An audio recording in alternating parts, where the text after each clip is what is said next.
Então, bom dia, gente. Hoje a gente vai começar um assunto novo, tá? Então, o assunto é equações básicas na forma integral para volume de controle. E, basicamente, o que a gente vai estudar aqui é o fluido em movimento, tá? Então, até agora a gente estava trabalhando com fluido hidrostático, fluido completamente parado, e agora a gente vai estudar como é que é o fluido em movimento. Então, essa primeira aula aqui, a gente vai ver as equações relacionadas. Então, a gente vai deduzir as equações que nós vamos utilizar. É uma das partes mais complicadas do conteúdo, tá? Então, presta bastante atenção. Mas antes da gente começar, eu vou tentar mostrar qual que é a diferença que existe entre o que a gente estudou com fluido hidrostático e o que a gente vai estudar agora com fluido em movimento. Então, vamos lá. O que a gente viu até agora nessa parte de hidrostático? Então, basicamente, a gente viu esses três casos aqui, tá? Então, vamos lá. Então, o primeiro caso é o quê? É quando nós deduzimos a equação da variação da pressão em função da altura do fluido. Como assim? Então, a gente tem um exemplo aqui, ó. Qual que é a pressão no ponto P2? Bom, no ambiente tem uma pressão P0, aí eu tenho um fluido aqui com uma densidade ρ1 e um fluido embaixo com uma densidade ρ2. Esses fluidos estão completamente separados, tá? Então, a pressão no ponto 1, que é a interface entre os dois, vai ser o que? ρ1, G1, H1, mais a pressão que eu tinha em cima. E a pressão no ponto 2 vai ser ρ2, G2, H2, mais a pressão que eu tinha em cima, que é P1. Quem que é P1? ρ1, GH1 mais P0. Então agora P2 vai ficar essa equação aqui, tá bom? Então eu vou somar a pressão devida ao fluido 1, a pressão que eu tenho externa e a pressão devida à profundidade aqui do meu fluido, beleza? Então aqui a gente viu como é que funciona a pressão em função da variação da altura. E para que serviu isso? Isso aqui serviu depois para a gente conseguir calcular força, porque pressão, força sobre área. Então aqui a gente tem o que? A variação da pressão em função da nossa profundidade, pressão, força sobre área. Então a força que vai estar sendo aplicada, a gente deduziu, fica em função dessa pressão que varia dessa forma. Então todo aquele equacionamento que nós já vimos. Então aqui foi o segundo ponto do nosso estudo relacionado com o fluido hidrostático. Com fluido estático, a hidrostática, que seria o quê? Então aqui é um exemplo clássico, né? Eu tenho aqui uma parede e aqui eu tenho como se fosse uma porta, uma comporta, né? E o que eu estou querendo saber é uma coisa bem simples. Qual que é a força que eu tenho que aplicar na ponta dessa comporta para manter ela fechada? Como que eu faço isso? Bom, o fluido vai estar aplicando uma determinada força aqui, que é a força resultante, que a gente viu como é que faz esse cálculo, né? Que é a função da altura. Então, a gente fez o quê? O nosso objetivo nessa parte foi dois: achar qual que é a força que o fluido aplica e qual que é a distância da superfície que essa força está sendo aplicada. Então, tem que pensar sempre que é o quê? É a força, né? A distância entre a superfície e aonde está sendo aplicada a força, e não a distância entre aqui e até aqui. Tá. E quando que eu uso essa distância? Quando eu for calcular o momento. Como assim? Então vamos lá. Para manter fechado isso aqui, o momento tem que ser zero. Então o somatório dos momentos tem que ser igual a zero. Então, força resultante, vamos supor que isso aqui tem um braço L. Então vamos lá. E daqui, até a parte de cima da superfície, eu tenho um Lzão. Então, o somatório das forças, o somatório dos momentos tem que ser igual a zero. Então, a gente vai fazer o quê? Que o momento devido a esse lado tem que ser igual ao momento devido ao outro lado. Então, a gente vai fazer força resultante vezes o braço da alavanca. Quem que é o braço da alavanca? O braço da alavanca é essa parte aqui, como se fosse essa distância A. Então, força resultante vezes A, que vai ser igual a L vezes FA. E quem que é o Azinho? O nosso A aqui. A vai ser igual a Lzinho menos Lzão menos Y'. Tá?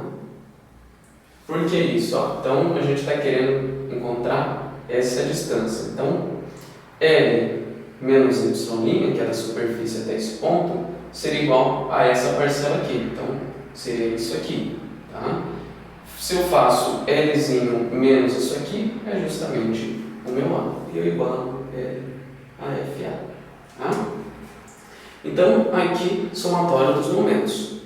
Tá? Então, esse é o nosso objetivo aqui. Achar a força resultante, a distância, para calcular isso aqui. Quanto que eu tenho que manter de força para conseguir fazer isso ficar fechado?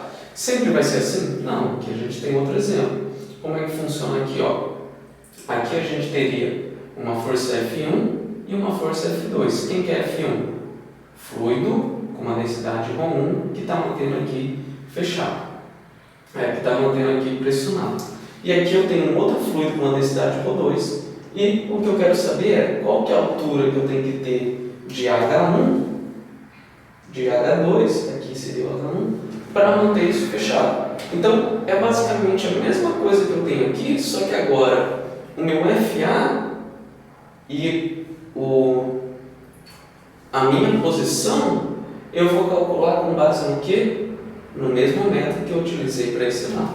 Variação da altura vai influenciar a variação da pressão, encontro força resultante, mesma coisa faço para o nosso Y', tudo aquilo lá que a gente vinha fazendo.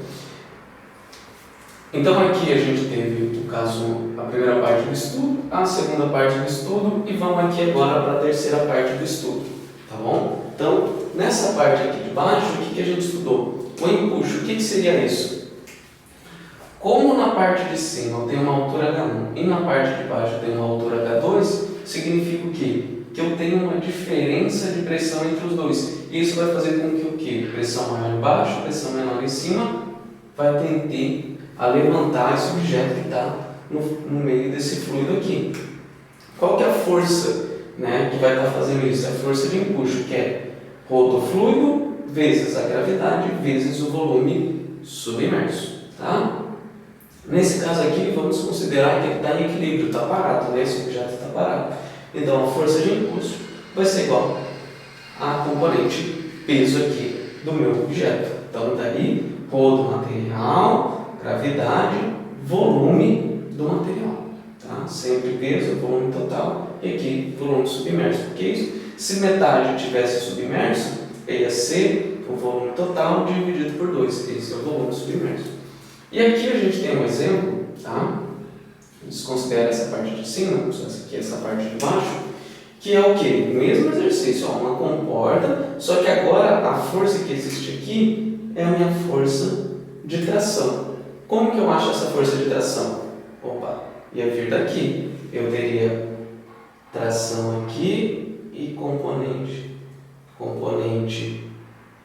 peso aqui e componente da força de empuxo, tá? Então, assim que eu conseguiria fazer esse cálculo, acharia a força de tração e agora, somatório dos momentos igual a zero, aquilo tudo lá que a gente vinha fazendo, tá bom? Tem um exercício na lista que é justamente isso aqui, depois vocês vão conseguir resolver e entender melhor, tá? Então, aqui é um exemplo que eu misturo essas duas partes.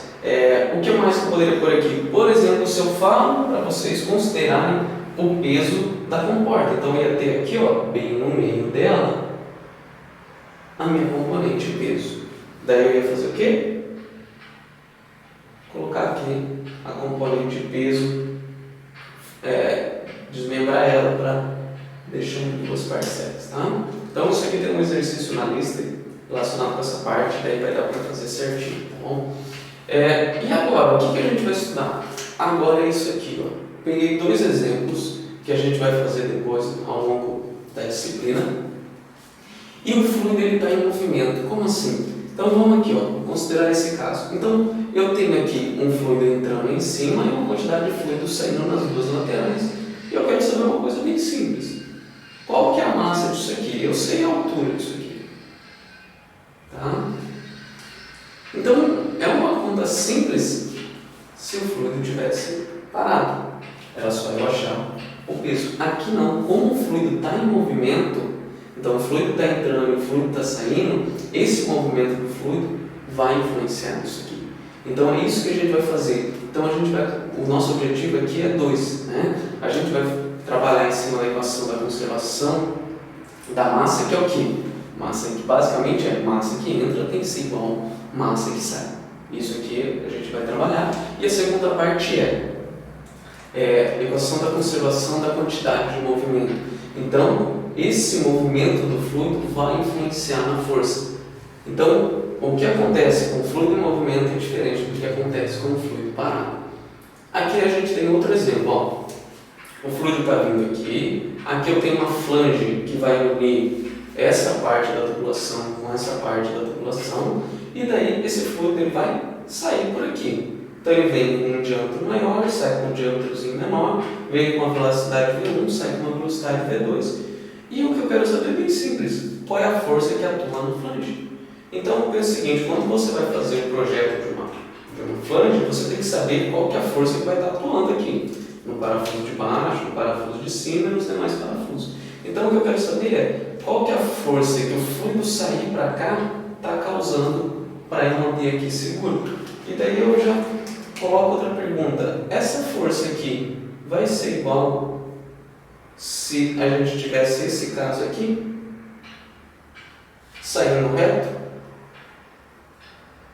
Não. Então é isso que a gente vai fazer nessa parte do exercício. Equação da conservação da massa e equação da conservação da quantidade de movimento. Então, massa se mantém, movimento do fluido se mantém, e a gente vai utilizar essa equação da quantidade de movimento para achar o que? Forças. Tá? Nosso objetivo é encontrar a força que está atuando aqui. O quanto eu preciso segurar, por exemplo, para manter isso aqui parado. Beleza? Então vamos lá, a gente vai começar a estudar equações básicas na forma integral para um volume de controle.